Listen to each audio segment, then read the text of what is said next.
아브라함을 생각하사 지난주에도 이 제목으로 설교를 했었습니다. 지난주에 했던 내용에 이어서 오늘도 그 아브라함을 하나님께서 어떻게 생각하시는지 그거를 오늘 이제 성탄에 대한 성경의 기록과 연관시켜서 좀 말씀을 드리고자 합니다. 여러분, 하나님께서 메시아를 보내신다라고 하는 건요, 어둠에 앉은 백성들에게 빛을 주신다 그겁니다. 처음부터 빛 가운데 있는 사람들한테 빛 준다는 얘기 아니에요. 메시아가 오시는 이유는 사람들이 눌려 있고 어리석음 가운데 내처박혀 있고 말할 수 없는 억울한 대접을 받으면서 고통을 받고 있어요. 근데 그것을 당하는 사람들이 모르느냐면은 알아요.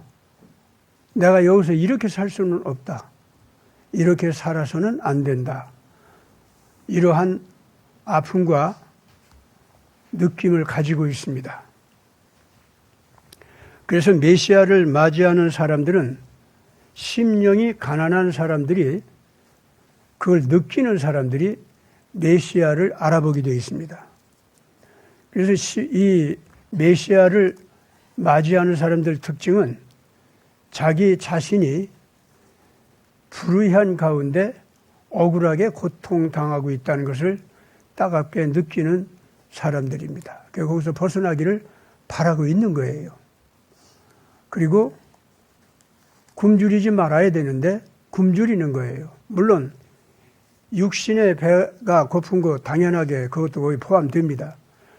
그러나 그 이전에 먼저 포함될 것은 뭐냐면은 사람이 육신의 배고픔이 오는 것은 그 이전에 그 사람 자신이 영혼의 배고픔을 해결하지 않았기 때문에 온 겁니다. 옳은 것이 무엇인지를 찾는 마음이 없어졌던 거예요. 또 옳은 것이 뭔지를 알았어도 그걸 선택하고 결단하는 거, 그걸 책임지고 안 했었다는 얘기입니다. 그거 다 병든 거죠. 또 영적인 굶주림입니다. 또 옳은 것을 선택한다 할지라도 즐거움으로 택하지를 않아요. 억지로 택하는 거예요. 하기 싫어요. 옳다고는 여기는데 그러면 내가 하고 싶어져야 되는데 하기 싫어. 그러니까 자기 내부에서 자기가 자기의 적이야. 이런 사람들. 이런 사람들이 그걸 따갑게 느낍니다. 왜 나는 내 안에서 옳은 것을 깨달았어도 이렇게 즐겁게 택하지를 못할까?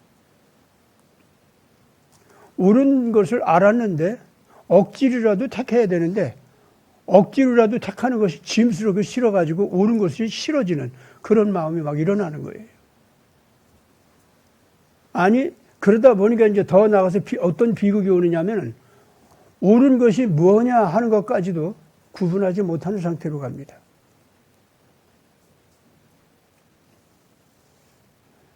이게 지금 현재 이런 얘기들은 먼저 남들이 나를 유혹하거나 나를 협박해서 옳은 것이 뭔지 모르는 자리로 끌고 가기보다도 사실은 자기 내부에서 자기가 먼저 옳은 것을 즐겁게 선택하지 않았었다는 것.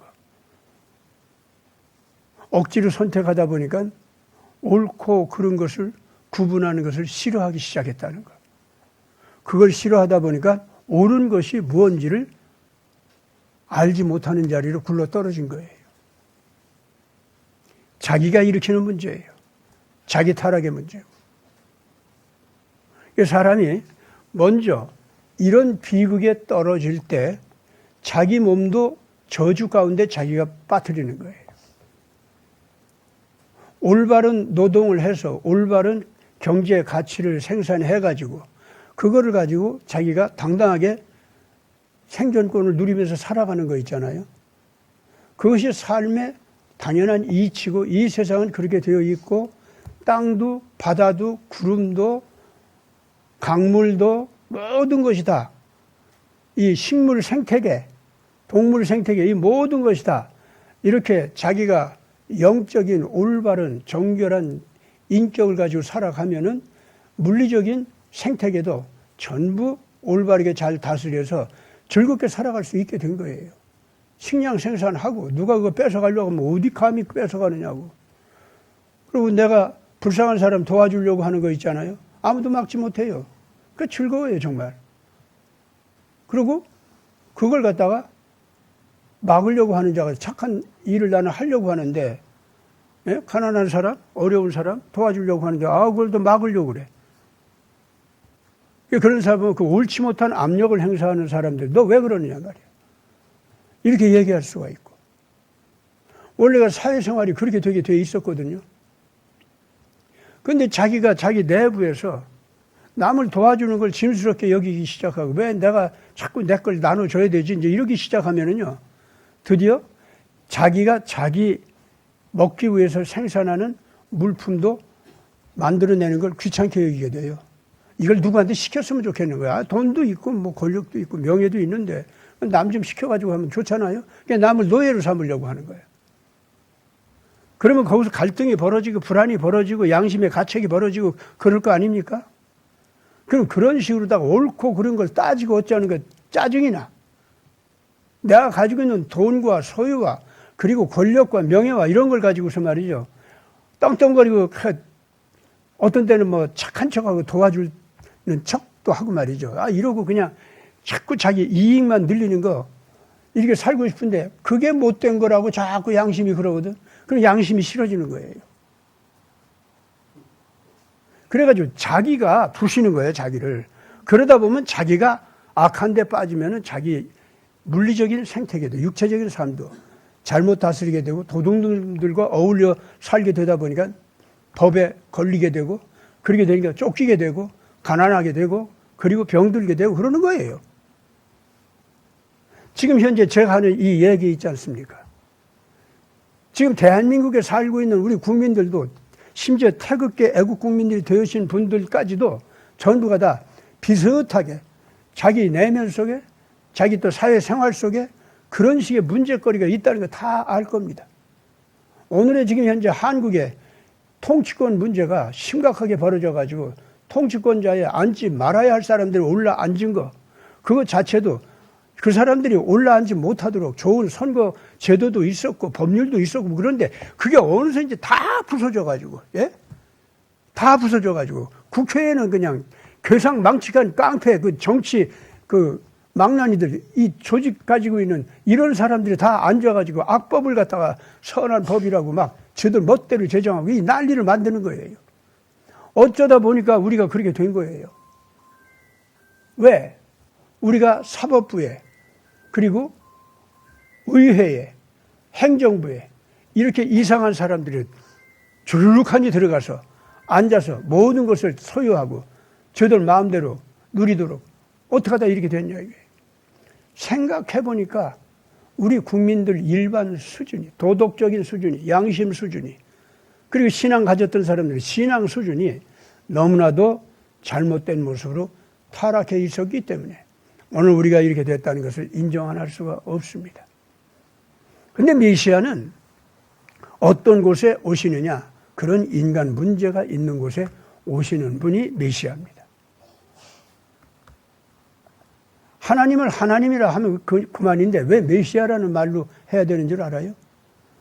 어둠 가운데 앉아있는 백성들, 사망의 그늘에 앉아있는 백성들, 이 사람들을 건지기 위해서 오시는 하나님. 예. 그런 하나님으로 오시지 않으면은 인간들이 그런 저주 가운데 스스로 자기 죄 가운데 빠져가지고 일어날 수가 없어요. 이미 영적으로는 죽은 상태이기 때문에 자기를 구원할 수가 없습니다. 그래서 그런 사람들을 건지기 위해서 하나님께서 오시기 전에는 하나님과 인간은 다시는 만날 수가 없는 거예요. 그건 뭐냐면 그 자체가 영원한 어둠이요. 그 자체가 죽음입니다. 그렇기 때문에 육신도 절대로 그대로 살아남지 못합니다. 원래 아담과 하와가 원죄를 저지르는 순간 이런 영적인 거룩한 아가페 사랑의 생명의 영은 죽어버렸기 때문에 뭐가 선인지 뭐가 악인지도 모르게 됐었고, 그러니까 죽음의 골짜기에, 어둠의 골짜기에 영원히 유폐되게 돼 있었기 때문에 영이 죽은 것만큼 육신도 그냥 그대로 흙으로 돌아가게 돼 있었어요. 그런데 하나님께서 인간을 메시아로 임재하셔가지고 건져주기 위해서 육신은 살아남게 하셨다, 그 말입니다. 근데 사람에게 육신이 살아남는다 할 때는 그 영은 죽었지만, 즉 아가페 영은 죽었지만은, 하나님의 아가페적인 그 고결하고 거룩한 사랑은 죽었지만은, 사람이 그 소위 그 그리스적으로 말하면은 지, 정, 의 뭐 이렇게 얘기하지 않습니까? 또 어떤 때는 육신, 혼, 그리고 영, 이렇게 구분하죠. 대체적으로 사람의 이 심리적인, 정서적인 감성이 있죠. 여기까지는 육신과 연결돼 가지고 의식의 세계를 형성하게 되어 있습니다. 그것은 이제 심리적인 세계다, 이렇게 얘기할 수가 있죠. 그 의식의 세계, 그거는 아직 이 지상에서 메시아를 만나기 전에는, 또는 메시아의 영이 오시기 전에는 그 상태에서는 아가페 사랑이라고 하는 것을 첫째는 깨달아도 싫어해요, 사람이. 오히려 증오합니다. 왜 나를 그런 어린애 같은 사랑의 책임감, 꿈, 그런 거에 잠겨서 내가 왜 초식동물처럼 잡혀먹히게 해? 육식동물 가운데. 세상은 육식동물 같이 양심, 사랑, 그런 거 없이 다 약육강식 세계인데 왜 나를 갖다가 거기서 초식동물 같이 잡혀먹히게 해? 아가페 사랑 난 얘기도 하지 마. 이렇게 거부감을 가져요. 그렇기 때문에 진짜 모르게 돼요. 그런 세계는 없다고 생각하니까. 그게 영적으로 죽은 거거든요. 그렇게 되면 반드시 사람은 육신이 그냥 즉시 흙으로 돌아가야 돼요. 왜냐하면 육신의 모든 생리 구조가 그런 아가페 사랑의 질서로 이게 형성이 돼 있어요. 그래서 이제 우리 몸속에 뭐 전류도 흐르고, 전류로 흐르게 된 게 신경계가 막 작용을 하고, 신경계가 작용하니까 의식세계가 형성되고 막 그러잖아요. 이제 심리적인 거, 뭐 기억력 또는 유추력, 그런 뭐 이런 것이 막 있지 않습니까? 인지력, 이런 게 있잖아요. 근데 그건 의식세계란 말이에요. 왜 그걸 하나님께서 주시느냐면은 아가페 사랑을 담아놓는 그릇이에요, 그게. 예, 거기에 담아놓을 수가 있어요. 그래서 그런 의식세계를 하나님께서 주신단 말이야. 그래서 아가페 사랑을 적어도 깨달으려고 하면은 다른 동물들 수준과는 다르게 IQ가 굉장히 높아야 돼요.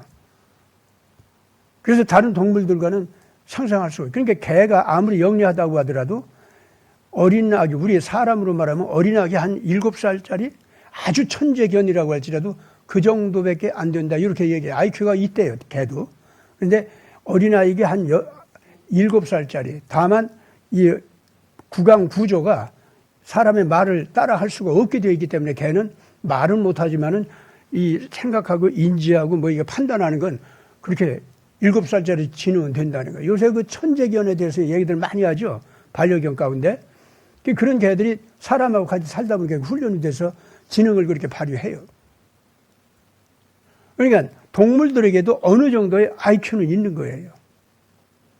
그 왜 그러냐면 그런 IQ 수준에서 그 수준에 맞는 하나님의 아가페 사랑을 깨닫고 그들은 하나님을 따르는 것이 아니라 사람을 따르게 돼 있어요.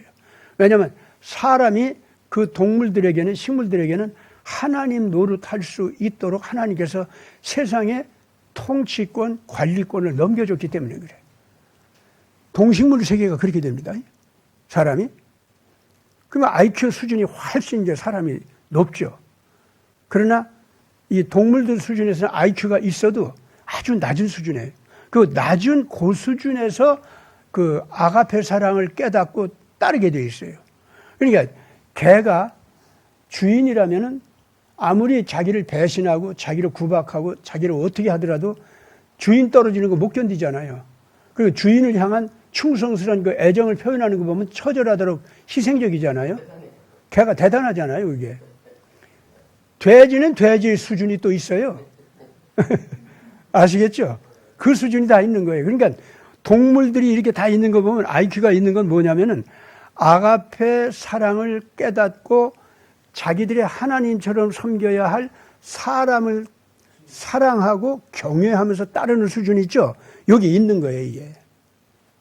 여러분들 그 반려견이 절간에서 자라나면은 같이 뭐 연불 외우고 말이지 그 명상하고 그런다고 하잖아요. 아, 대단한 개가 왔다고 이게 대단한 개라고 그러는데 그거 아니에요. 원래가 개가 기본적으로 그렇게 돼 있는 거예요, 이게.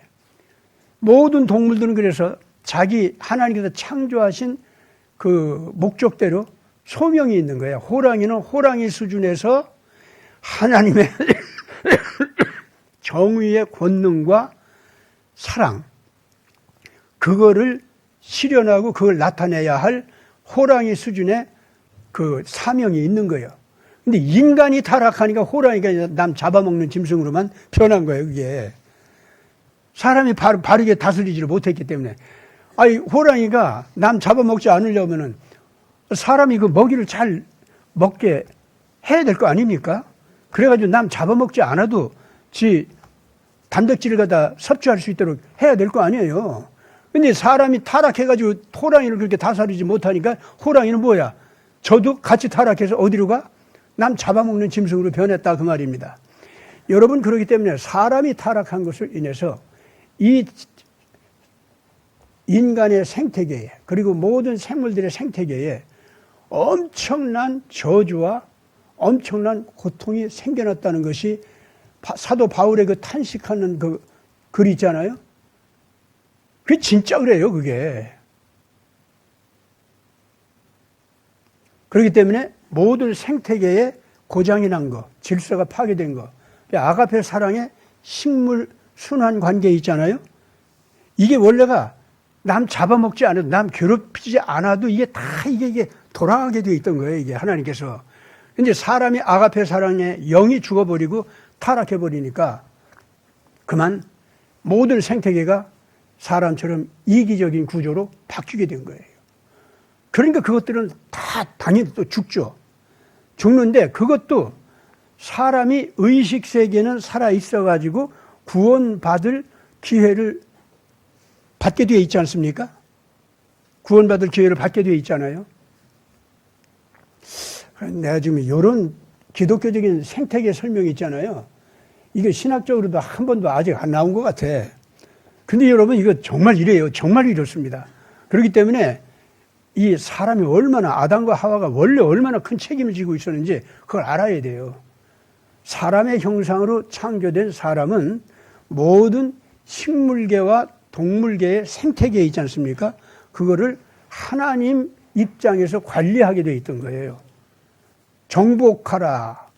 성경에 정복하라 라는 말이 있잖아요. 그 정복하라는 말이 아니에요. 다스려라 그 말이에요. 하나님의 뜻대로 아가페 사랑의 계율대로 잘 다스려라 그런 말이에요, 그게. 그래가지고 이 모든 동물들도 크게 타락을 하고 저주 가운데 놓이게 되고 그래서 저들도 악하게 변한 겁니다. 그게 동물들이 변하게 된 거, 그렇게 변하게 된 거 사람이 책임지고 통탄해야 되는 거지. 그런데 이런 식의 모든 생물 세계, 생태계 세계, 특히 그 가운데 으뜸이 이제 인간이 있잖아요. 이거를 이대로 그냥 망하게 하면 다시는 피조물 세계가 다 없어지는 거 아닙니까? 그렇지 않아요? 그럼 어떻게 해요? 하나님께서 다시 그 사랑을 위해서 또 새로 창조를 하셔야죠. 그러면은 앞에 창조한 것은 뭐야? 하나님 실패자가 아닌가? 안 그래요? 그러면 악마가 인간을 타락시켜서 망하게 했으니까 하나님하고 내기를 해가지고 봐 하나님 뭐 그런 아가페 사랑을 가지고 뭐 어쩌고 저쩌고 그 나를 갖다 그런 식으로 지배하려고? 나 악마를, 사탄을? 아니야. 나는 내 길로 가면서 나는 내 나름대로 내 신이 될 거야. 당신하고 나하고 한번 내게 해볼까? 이런 식의 악마의 자기 존재론적인 구조 형성의 권리가 맞춰 있는 것 같이. 그런 구조를 만들어갈 수 있는 자기 권리가 있는 것 같이. 그 상대적으로 하나님 앞에 그렇게 자기를 주장할 수 있게 된다니까요. 그러니까 하나님께서는 일단 아가페 영으로 사람이 살 수 있도록 창조했는데 그것이 타락했다고 할지라도, 예? 악마가 와서 유혹을 해가지고 하나님과 인간 사이를 이간질해서, 예, 여러분들 악마 짓이, 예, 궁극적으로 하는 그 악한 짓은 다른 거 없어요. 하나님과 사람 사이를 이간질했다. 딱 그렇게 나와요, 성경에. 하나님이 사람을 생명을 바쳐서 사랑하는데 마치 사랑하지 않는 것처럼 사람한테 거짓말을 해서 하나님의 사랑을 믿지 못하게 했다. 그런 뜻입니다.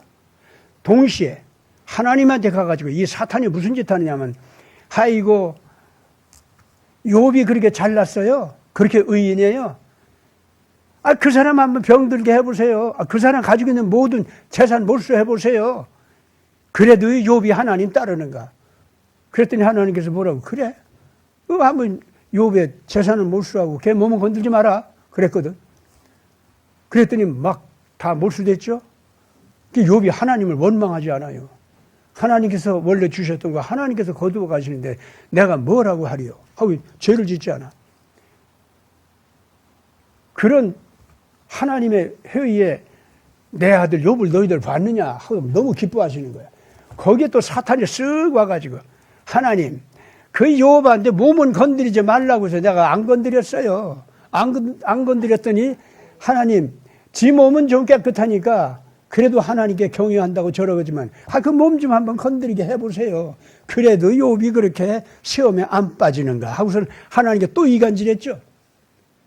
그러니까 사탄은 인간에게만 하나님을 중상모략하고 이간질하는 게 아니라 하나님을 찾아가서 인간에 대해서 이간질했다 그 말입니다. 무슨 인간이 끝까지 목숨을 걸고 하나님을 섬기고 사랑하고 그래요. 아이고 웃겨요. 그런 거 없어요. 이러고서는 욥을 갖다 칭찬하니까 욥이 절대로 하나님 끝까지 경외하지 않는다고 이랬거든.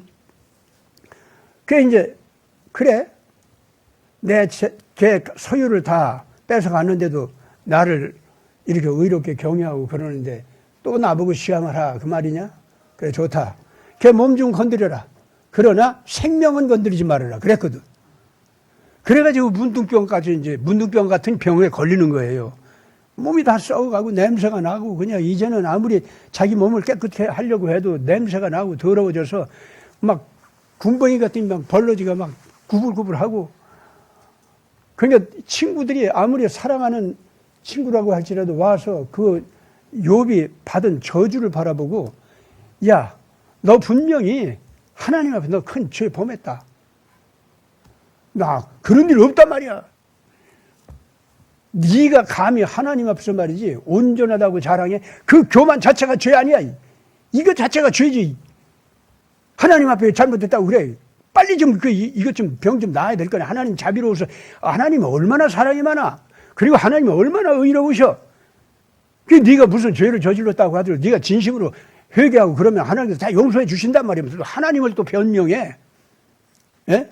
그러면서 네가 억울하다고 하는 것 자체가 너 잘못이라고. 그거 아주 이게 영적인 오만이라고. 네까지 이게 뭔데? 네 몸에 하나님께서 저주를 내렸으면은 그것으로서 하나님이 너를 싫어하고 너를 악하게 여기고 버린 걸로 알고 하나님 앞에 내가 죄를 지었습니다. 아이고 하나님 나 좀 불쌍히 여기서 나 좀 용서해 주시옵소서. 그때 하나님께서 오셔. 그래? 너 무슨 죄를 지었지? 하고 얘기하면 그러니까 잘 모르겠네요. 근데 내 몸이 이렇게 다 고장났잖아요. 그러니까 내가 죄가 있으니까 하나님께서 그냥 나를 이렇게 했을 리가 없고, 내가 죄가 있으니까 나를 이렇게 막 이렇게 썩히게 하고 그랬을 거 아닙니까? 그러니까 내가 무조건 빕니다. 아니, 하나님께서 그런 회개를 받아요? 예? 어디까지나 아부하기 위해서 하나님의 권능 앞에서 무서운 힘 앞에서 달달 떨면서 내가 당신한테 항복하니까 나 좀 받아주세요 하는 그런 식의 타협을 요구하는 거 있죠. 예, 하나님은 정의로우신 하나님이기 때문에 끝까지 아끼고 사랑하는 생명을 바치는 사랑이 계신 하나님이기 때문에 내가 감사하지 않을 수가 없고 내가 정말로 하나님을 섬기지 않을 수가 없습니다. 그리고 하나님께서는 편벽되이 사람을 갖다가 하나님 자신의 편의에 따라서 사람을 갖다가 억울하게 재판하는 일은 하나님은 없으십니다. 당신은 공의로우신 하나님입니다. 이러고 저래야 하나님께서는 그걸 하나님을 진정으로 공경하는 걸로 알거든.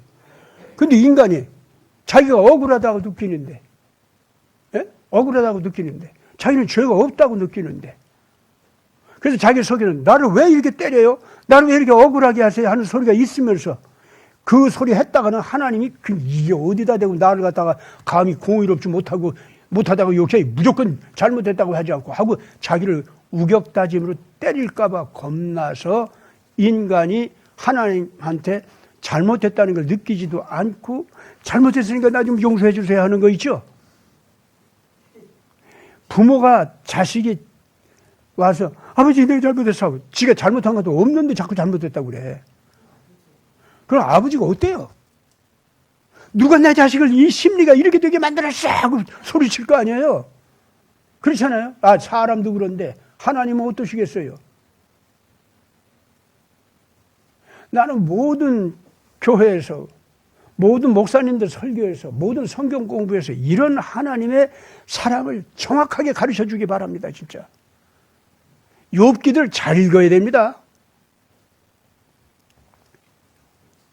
이래가지고 그러니까 우리가요 이 욥이요 하나님 앞에서 나는 잘못이 없다고 생각하는데 또 내가 설령 잘못이 모르고 지은 죄도 있을 수 있잖아요. 그래서 모르고 지은 죄가 있을 수 있으니까 그거를 위해서도 자식들을 위해 속죄 제사를 드렸어. 아시겠습니까? 욥은 그런 신앙생활을 한 사람이에요. 그렇게 해서 설령 내가 불의가 있어서 하나님한테 용서를 빌어야 되는데 내가 인간인지라 내 죄를 기억도 못하고 깨닫지도 못하고 범할 수도 있잖아요. 그렇기 때문에 그런 죄를 위해서까지 속죄 제사를 드렸다 이거야. 내가 하나님 앞에 그렇게까지 내가 조금이라도 죄가 있으면 철저히 나는 회개하고 난 그런 자세 그래서 속죄 제사 드리고 나는 그렇게 살아왔다 이거야. 근데 나보고 자꾸 내가 이렇게 몸이 더럽고 내가 이게 군뱅이가 이렇게 기어다니고 이렇게 저주받은 모양이 생겼다고 해서 하나님이 이렇게 나를 갖다 이렇게 내팽개쳤다고 해서 내가 느끼기에 내가 잘못한 것이 없는데 또 모르고 지은 죄가 있어도 그걸 위한 속죄 제사까지 드려서 그 주님께서 다 그 용서해 주시다고 나는 믿고 사는 사람인데 왜 자꾸 너희들 나한테 이런 소리 하냐? 이랬단 말이에요. 그러면서 욥이 하나님 내가 비록 이렇게 억울하게 고통당하는 것 같을지라도 그래서 내가 죄 없이 이런 일을 당한 것 같을지라도 하나님께서는 뭔가 이유가 있어서 나한테 이런 일을 당하게 하신 줄 믿습니다. 내 죄 때문에 이런 저주를 내린 것이 아니라 뭔가 하나님의 속사정이 있을 줄 믿습니다. 나는 알지 못하는 것이 있을 줄 믿습니다. 그런즉 내가 어찌 원망하겠습니까? 내가 이러다가 이 세상에서 떠나도 좋습니다. 그러니 하나님의 뜻하신 바대로 의는 이루어 주시옵소서. 내가 끝까지 하나님을 원망하지 않고 우리 하나님의 창조하신 그 고마움, 인간을 아끼고 사랑하신 그 고마움, 설령 죽는다 할지라도 죽음 자체를 통해서도 하나님께서는 은혜를 베푸시사 모든 죄를 용서해 주시고 결국은 구원해 주시는 부활의 은총을 내려주시는 이런 하나님의 약속, 저는 이루어질 걸 그걸 믿습니다. 하나님. 내가 오늘날 이런 모양이 되니까 이제 속죄 제사를 드리려고 해도 내 몸뚱이가 말을 듣지 않아서 속죄 제사도 마음대로 드릴 수가 없습니다. 누가 그렇다고 날 대신해서 속죄 제사 이제 드려줄 친구들조차 이제 다 떠나고 맙니다. 하나님. 그럴지라도 내가 하나님 앞에서 하나님을 원망하지 아니하고 하나님의 크신 뜻이 있으니 내 미숙하고 연약한 신앙으로 다 깨닫지 못하는 그거 주님 내 인정합니다. 그러니 주님 내가 모르고 지은 죄가 있는데 속죄제사도 내가 드리지 못하는 이 형편 주님께서 아시니 날 다 용서해 주시고 데려가 주시옵소서. 그러나 이런 상태로 주님께 영광도 안 되고 나한테도 삶의 날이 기쁨이 안 되고 그러다 보니까 자꾸 내 마음이 시험을 받으려고 하는데 아이고 하나님 나 좀 데려가 주세요. 거기까지 갔단 말이에요. 아 그런데 거기에 그 친구들이 와서 너 여태까지도 네가 죄인이라는 걸 인정 안 하고 있는 거야. 그래도 네가 내 죄 지은 걸 증명을 해봐. 너희들이 한번 그따구 소리 또 하는 거야? 증명이 뭐가 필요해? 네 남루한 옷을 봐. 냄새나는 몸뚱이 봐. 썩어가는 몸뚱이 봐. 네 영혼이 지금 현재 그렇게 지혜롭다가 지금은 아주 형편없이 지혜도 모자란 인간으로 변하고 네 입으로 나오는 말들은 어리석은 말들밖에 없구나. 우물우물거리고. 이쯤 됐으면은 하나님 앞에 잘못됐다고 빌어야지. 무조건 잘못됐다고 빌어야지. 이러고 막 욱박지르는 거야. 근데 그 친구들은요, 그것이 악한 사탄의 미혹을 받아서 올바른 희생 제사를 드리고 있는 욥을 윽박지르는 행동이라는 것을 이 친구들은 잘 모르는 거예요.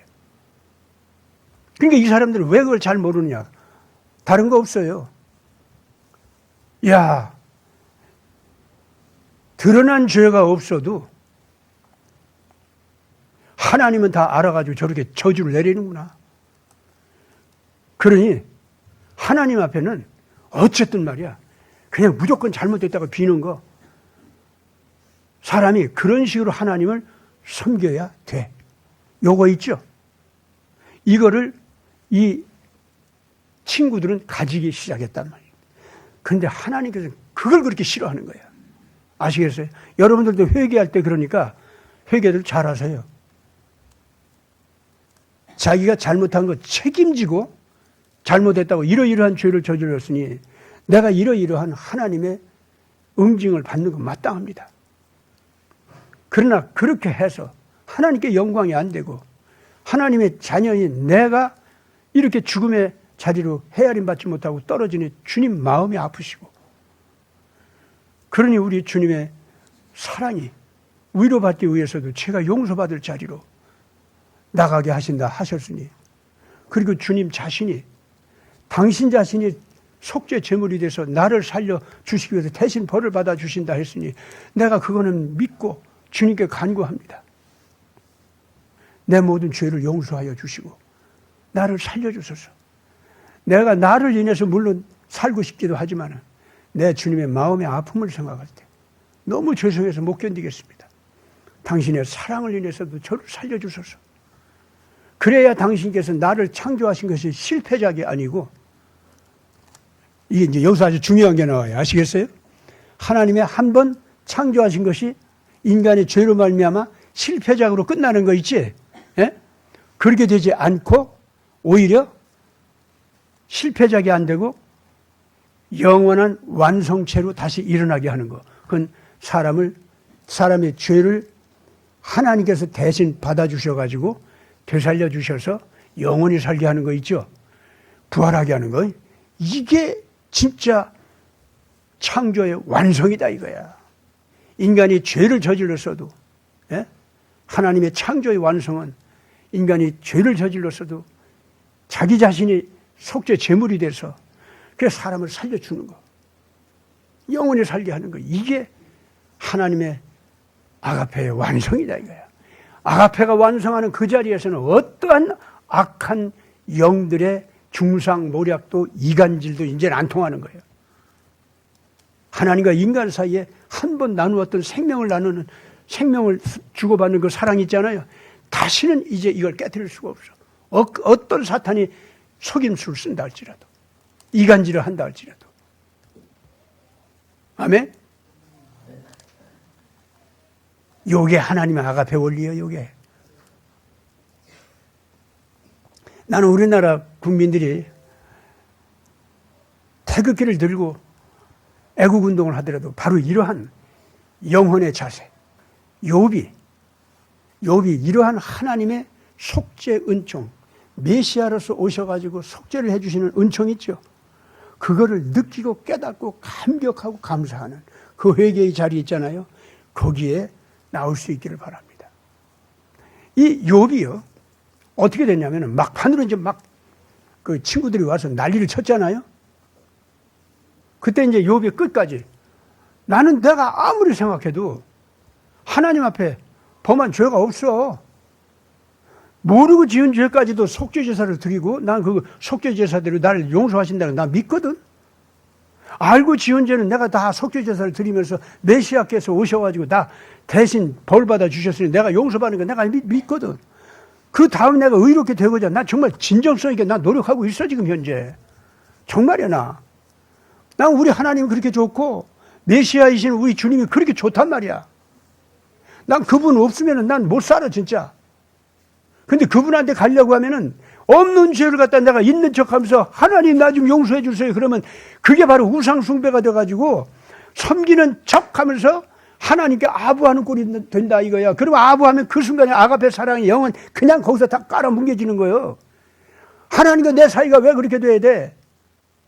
우리는 영원히 순결한 아가페 사랑을 나눌 수 있는 그런 아버지하고 자식 관계고 형제 관계고 우리는 그런 관계란 말이야. 내가 죄가 있다 할지라도 어떤 죄도 그분의 그 속죄 피에 의해서 나는 완전히 씻겨지게 된단 말이야. 그래서 나는 완전한 의인이 돼가지고 더 이상 어떤 죄라도 나를 죽음의 골짜기로 끌고 갈 수 있는 위력 있는 죄는 없어. 그런 하나님과 나 사이에 신뢰관계, 하나님께서 그런 사랑을 주셨다는 걸, 속죄의 은총을 주시는 그 사랑을 주셨다는 믿는 내 이 신뢰심, 이것 때문에 나는 죄 없이 얼마든지 이제는 죄의 형벌을 면하고 영원한 생명의 세계로 일어서서 간다. 나 이런 신앙 가지고 있는데 왜 너희들이 자꾸 왜 그걸 갖다가 날 갖다 욕하고 니까지가 그런 신앙 가질 수가 있냐? 그런 자격이나 있냐? 그런 사랑이 또 어디 있냐? 하나님께 아부를 해야 하나님께서 너를 인정해. 이거 하고서는 자꾸 그냥 욱박지르는 거예요. 아시겠어요? 근데 사탄이 그 착한 친구들의 얼굴을 하고선 그렇게 영적으로 욱박지르는 거예요. 우리 하나님께 그래서 아부하는 식으로는 회개하지 맙시다. 그거 아가페 영으로만 하셔야 돼요. 예. 그래서 이제 친구들도 그래서 이제 물러갔죠? 근데 그 다음에 하나님 나 좀 죽여주십시오. 왜 이렇게 그냥 숨을 쉬게 한단 말입니까? 내 숨 이 냄새 맡아도 내가 싫습니다. 내가 싫어서 죽겠어. 이제 내가 싫어서 죽겠다는 거. 다 귀찮아요. 그럼 거기는 뭐예요? 하나님의 아가페 사랑, 하나님의 속죄 은총. 그것도다. 아유, 나 좀 끊어지게 해주시오. 이제 이 소리가 나왔어요.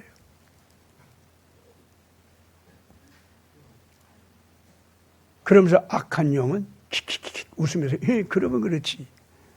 드디어 하나님께서 주신다는 아가페 사랑 자체도 네가 드디어 염증을 내고 권태를 갖고 싫어하고 아이고 이제 그렇게 되는 거면 옳지 빠져라. 악령은 그러고 있었다 그 말입니다.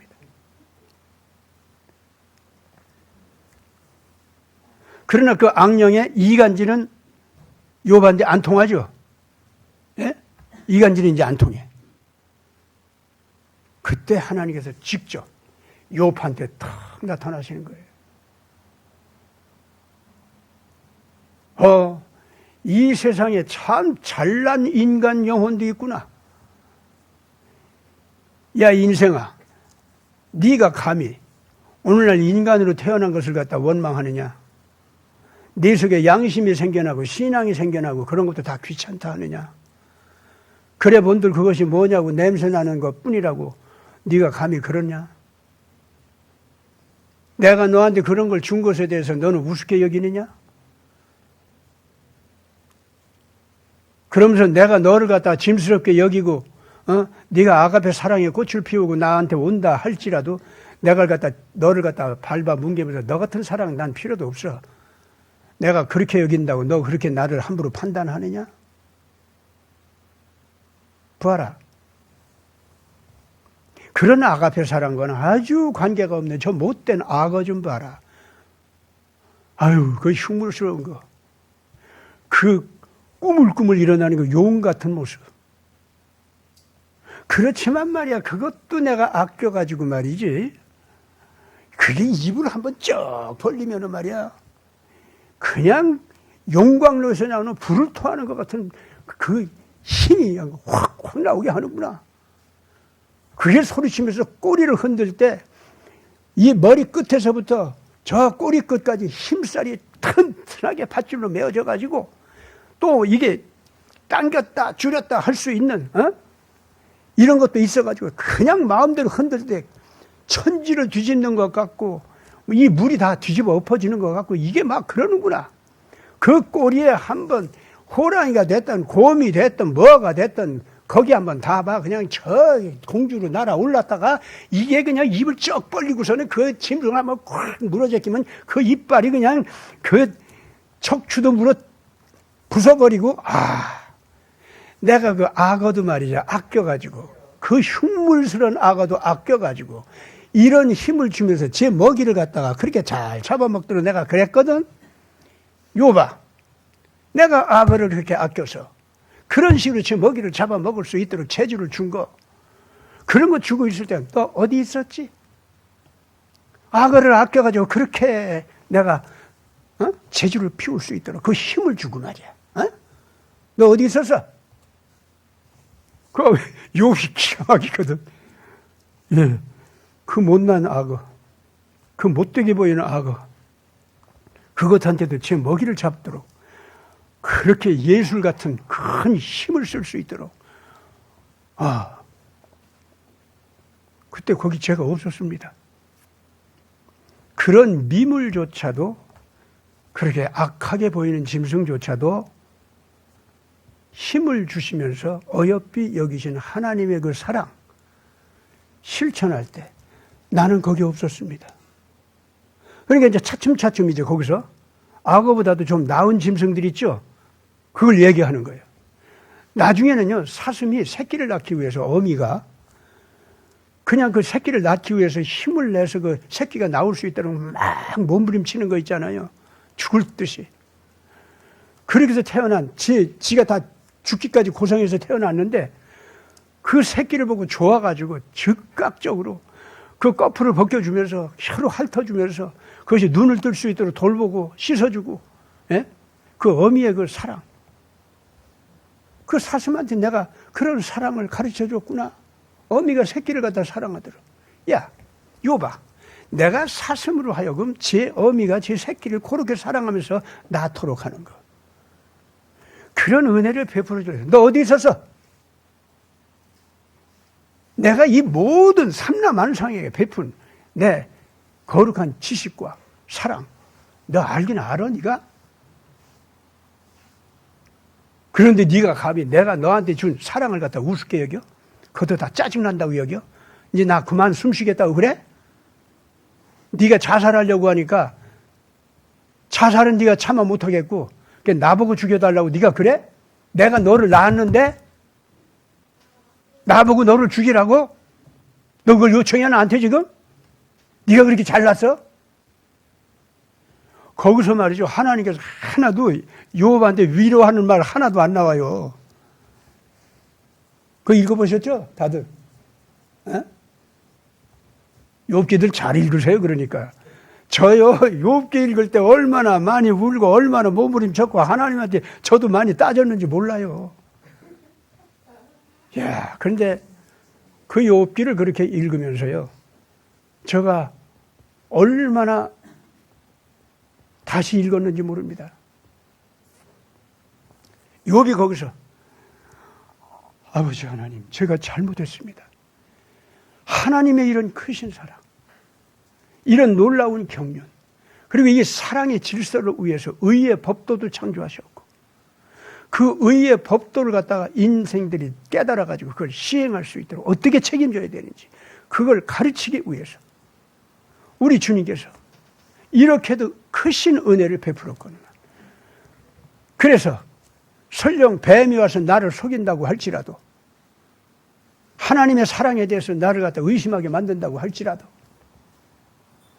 나를 꾀어서 하나님같이 높아질 자리가 있는 것 같이 그것이 나를 속인다고 할지라도 내가 그 하나님의 사랑만 제대로 믿고 갔더라면 뱀한테 속지 않고 결코 속지 않고 하나님을 원망하지 않았을 텐데 오늘날 제가 결국 나에게 베푸시는 하나님의 이 사랑을 갖다가 내가 인간으로 태어나서 아무리 고생한다고 할지라도 사람으로 불러주신 거 태어난 거 뭔가 목적이 있어서 나를 지금 견디게 하신다는 거 그럼 내가 그걸 왜 불렀는지 잘 모르지만은 이런 현재 내가 사람으로 숨쉬고 살아갈 수 있도록 고생하지만 숨쉬고 살아가도록 이렇게 불러주신 것만으로도 그 하나님 앞에 감사하고 고마워하면서 내가 모르는 더 큰 뜻이 있어서 오늘 이런 고생도 하게 하여 주셨을 테니 당신 뜻대로 나를 고생시키시옵소서. 그러다가 숨이 끊어져도 좋사오니 주께서 나를 받아주시옵소서. 내가 주님 품속에서 태어났다가 내가 숨이 끊어져도 주님 뜻대로 숨이 끊어지는 것이오니 당신 품 속에서 숨도 끊어지는 거 아니겠습니까? 우리 주님께서 내가 숨 끊어지는 것까지 그렇게 받아주신다면 난 그걸로 만족하겠습니다. 내가 어찌 주님 앞에서 영원히 살기를 바라며 내가 어찌 주님과 더불어서 영원토록 의를 행하는 왕같은 행세를 감히 하리라고 상상할 수 있겠습니까? 주님께서 허락하는 정도에서 세상에서 고생하다 살다가 죽어도 좋사오니 주님 뜻대로 하옵소서. 주님 뜻이 이루어지는 것이 저의 기쁨입니다. 그것이 제 감사입니다. 내가 피조물로서 할 일은 그것이 도리인 줄 믿습니다. 이 욥이 그런 회개를 하는 거예요. 네. 그런 회개를 하니까 하나님께서 사탄을 딱 불러가지고 봐라. 욥이 오늘날 내 앞에서 회개하는 모습까지도 얼마나 기가 막히냐. 내가 어찌 이런 아들을 위해서 내 목숨을 버리지 않으랴. 이게 어디 와서 욥과 나 사이를 갖다 이간질해가지고 갈라놓으려고 그래. 여기 저리가 하고서 쫓아내버려. 다시는 욥 건드리지도 못했지. 근데 요새 말이죠. 재미있는 게 있어요. 그 욥의 후손이 우리 한국 사람이래. 성경 연구하는 학자들이요. 욥의 후손이 우리 한국 사람이라고 아르메니아 사람들이 이제 자기네들이 욥의 진짜 아람 사람이거든요. 욥이. 아르메니아가 바로 아람 그 후손이에요, 이게. 이게 자기네들 직계 후손 아닙니까? 욥은 자기네들 이제 조상이라고 생각하거든. 더군다나 아르메니아 교회가 있잖아요. 예수님 믿는 아르메니아 신교가 있습니다, 거기도. 그 교회. 거기서는 자기들이 제일 예수님 친하게 잘 믿는다고 또 그렇게 자랑해. 그런데 자기네들은 구약시대에도 성경책 가운데서 제일 먼저 나온 책이 66권이죠, 이게 전부가. 그 중에서 제일 먼저 나온 책이 욥기예요, 욥기. 모세의 오경은 그 다음에 나와요. 욥기가 먼저 생겼어요. 그래서 욥기는 모세가 모세의 오경을 적을 때에도 그 교과서 같이 욥기가 읽혀졌던 겁니다. 이제 그거 아셔야 돼요, 여러분들. 욥이 그런 신앙인이에요. 그런데 요새 와서 뭐 한국 사람들이 욥의 후손이라고 난리야, 뭐. 예. 몰라, 정말 그런지. 그런데 욥의 후손이라면 욥다운 그런 인격이 좀 있어야 될 거 아니야. 예. 자, 그런데 어쨌든 오늘 제가 이 얘기를 하는 건요. 욥같이 이렇게 하나님 앞에 합격한 의로운 사람이 있지 않습니까? 그러니까 사탄의 이간질이 안 통했어, 이제. 하나님과 사람 사이에 사탄의 이간질이 있다, 그게 안 통했어. 욥이 그만큼 믿음이 좋았고 하나님 앞에 진리에 대한 자세가 옳았어요. 이게 사탄이 물러가니까 그때 내가 죽고 싶다. 더 이상 숨쉬기 싫다. 하나님 이만하면 됐으니 나 좀 이제 데려가 주십시오. 내가 나를 자살하려고 해도 또 그것은 하나님 뜻에 어긋날 테니까 그거는 싫고 하나님 이제 나 좀 그만 끊어 주시옵소서. 그러니까 하나님이 크게 섭섭해가지고 네가 감히 어찌 나한테 그런 소리 할 수 있냐면서 악어를 들이대고 뭐 호랭이를 들이대고 막 이랬던 거예요. 그게 아시겠어요? 예. 네. 그래가지고 욥이 그제야 이제 자기 회개를 하면서 잘못했습니다. 아버지 하나님, 내가 잘못했습니다. 우리 아버지 하나님께서 뜻이 내가 이러다가 숨을 멈춰서 끝나는 걸로 내 생명의 의미를 거기까지만 두었다 할지라도 내가 이걸로 고맙고 이걸로 좋아하고 그랬어야 되는데 이걸로 감사해야 되는데 내가 어찌 이렇게 하나님께 원망한단 말입니까? 내가 잘못했습니다. 이러고 욥이 회개를 하니까 하나님께서 너무 좋아가지고 그러면 그렇지. 우리 욥이 내가 얼마나 사랑하는지 지가 알겠지. 사탄이 네가 감히 어디 나하고 욥 사이에 와서 이간질을 하고 어디 이러면서 내가 너를 위해서 어찌 십자가를 짊어지지 않으랴. 이렇게 되신 거예요. 따라서 여기 지금 본문 말씀 보면은 전에 고통받던 자들에게는 흑암이 없어지리로다 그랬죠? 오늘 이사야서 그랬어요? 안 그랬어요? 흑암에 행하던 백성, 예, 욥처럼 흑암에 행했어요. 그런 자들에게 반드시 어떻게 된다? 흑암이 없어진대요. 옛적에는 여호와께서 스불론 땅과 납달리 땅으로 하여금 그다음 이제 멸시를 당케 하셨더니 후에는 해변길과 요단 저편 이방의 갈릴리를 영화롭게 하셨느니라. 예. 여기서 납달리 땅, 스불론 땅, 거기가 뭔지 알아요? 이스라엘 12지파 가운데서 제일 세력이 없는, 이스라엘 12지파 가운데서 별 볼 일 없는 그런 사람들이에요. 그런 사람들이 살고 있는 북방 갈릴리 땅. 메시아께서 오시면은 거기부터 먼저 오신대요. 거기에 구원의 봄바람, 생명의 봄바람, 메시아의 봄바람이 확 먼저 불게 한다 이거지. 그것이 남방으로 가서 유다까지도 메시아의 은총이 젖게 하신다 그겁니다.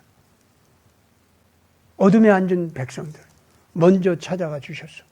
그들을 위로하고 소망 가운데 일어서게 하리라. 자, 그러면은 의를 인해서 우는 사람들, 진리를 위해서 목마른 사람들,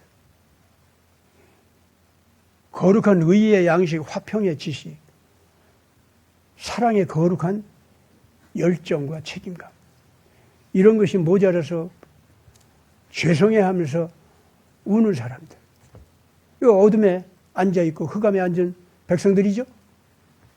예. 그러다 보니까 실수도 해. 잘못도 있어요.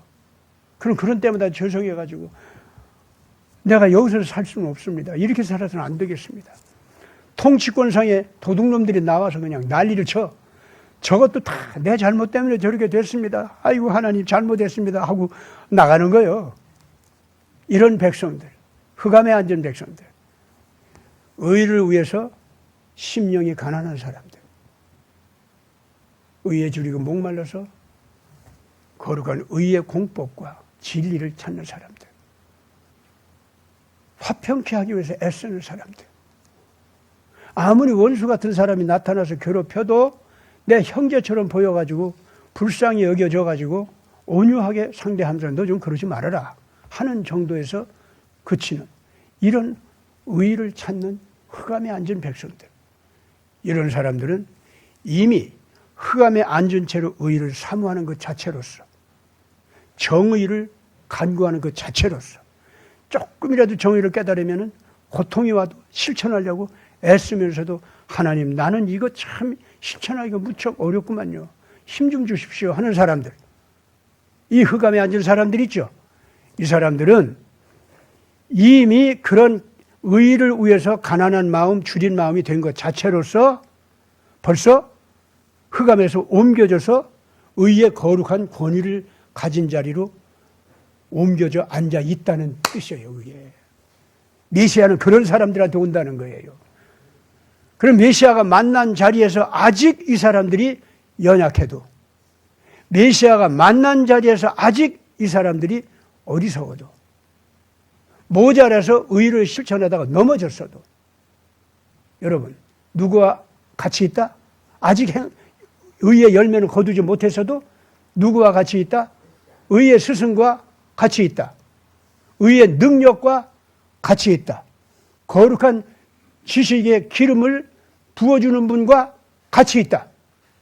그분이 누구요? 메시아란 말이에요. 아시겠어요? 장로님, 우리 참 연약하죠? 그렇지만 우리 예수님 우리 곁에 있다고 우리 믿어 안 믿어? 믿습니다. 믿기 때문에 저 우리나라 통치권에 이상한 사람들 앉았어도 깨끗하게 청소되리라고 믿어 안 믿어? 믿습니다. 그 사람들이 회개하면 그 사람들도 씻겨지겠죠? 그렇죠? 회개 안 하면 반드시 척결 당하겠죠? 믿습니까? 안 믿습니까? 메시아를 믿는 믿음은 그거예요. 당신네들이 아직 문제를 해결 안 했어도, 아직 흑암에 앉아 있어도 내 속에 의를 위한 줄이고 가난한 마음이 있고 이걸 하나님의 뜻대로 어떻게 해결되어야 된다 하는 깨달음을 가지고 결단하고 여러분들이 나가고 있단 말이에요. 지금 현재. 아시겠습니까? 그러면은 이미 새벽빛은 와 있다 그 말입니다. 그러니까 우리 대한민국 앞으로 정결하게 일어설까 안 일어설까?